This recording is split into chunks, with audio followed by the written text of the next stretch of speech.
On connaît tous ce paradoxe, non? D'un côté, on a de grandes ambitions, des rêves plein la tête, et de l'autre, ce sentiment un peu étrange de paresse. On sait exactement ce qu'on devrait faire, mais impossible de s'y mettre. Dans cette analyse, on va essayer de comprendre pourquoi ça arrive, et surtout comment on peut surmonter cette fameuse inertie. Cette situation est sûrement familière pour beaucoup.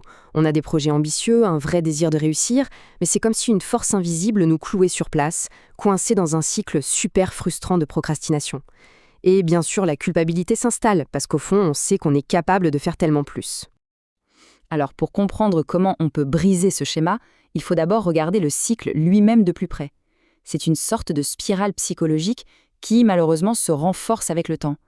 Tout part d'une bonne intention, d'un grand rêve. Mais voilà, la procrastination s'installe, un peu comme une invitée dont on ne veut pas. Cette inaction, elle engendre un sentiment de culpabilité qui grandit jour après jour jusqu'à se transformer en une certitude, presque une identité. En fait, je suis paresseux. Et ce cycle y suit souvent un calendrier assez prévisible. Au début de l'année, on est à bloc, gonflé de motivation et d'optimisme. Puis, quelques semaines plus tard, les vieilles habitudes reviennent doucement, la culpabilité monte, et à la fin de l'année, on se retrouve souvent avec les mêmes objectifs et cette nouvelle étiquette qu'on s'est collée soi-même. Alors, face à ce problème, on fait quoi? On cherche des solutions. Mais bien souvent, on s'attaque aux mauvaises cibles. On traite les symptômes en ignorant complètement la véritable cause du problème. On les connaît par cœur, ces conseils. Supprimer les applications, s'isoler de toutes les distractions possibles, ou tout simplement se forcer, faire preuve de plus de volonté. Et sur le papier, ça semble logique, ça peut même fonctionner, mais en général, c'est juste temporaire. Le vrai souci, c'est que ces solutions, c'est un peu comme mettre un pansement sur une fracture. Ça cache le symptôme, mais ça ne guérit absolument pas la cause profonde.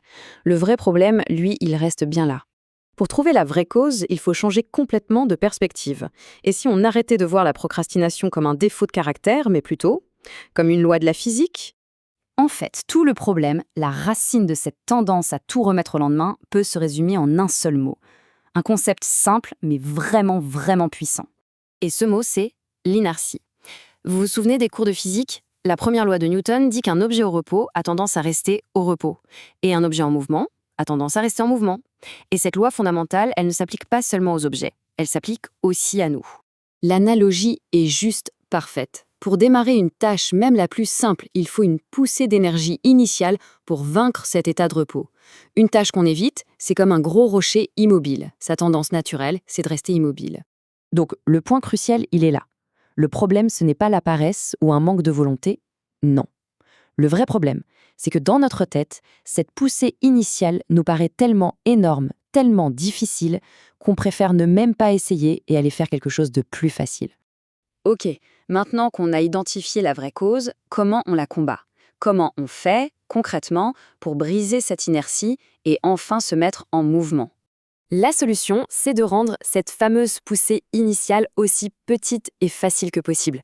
Et pour ça, il y a deux stratégies principales. La première, c'est de réduire les enjeux, et la deuxième, c'est d'appliquer la règle des 2 minutes. Prenons un exemple tout simple. Se dire « je dois terminer ma dissertation de 5000 mots », ça crée une inertie monumentale, c'est une montagne. Mais si, à la place, on se dit « je vais juste écrire 50 mots », là, l'inertie est beaucoup plus faible. D'un coup, la tâche paraît réalisable, presque sans effort. La deuxième technique, c'est la règle des 2 minutes. L'idée est toute bête. On s'engage à faire la tâche pendant seulement 2 minutes, avec la permission de s'arrêter juste après. Pas envie de faire le ménage? Ok. On met une chanson et on range juste le temps qu'elle dure. Le simple fait de savoir qu'on a le droit d'arrêter, ça change tout.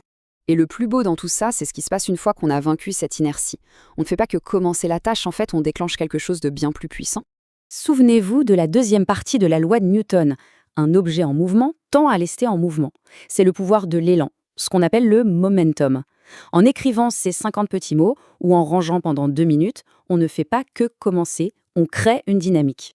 Cette image, elle illustre parfaitement le concept. L'effort initial, c'est de pousser le rocher jusqu'au sommet de la colline. C'est la partie la plus difficile.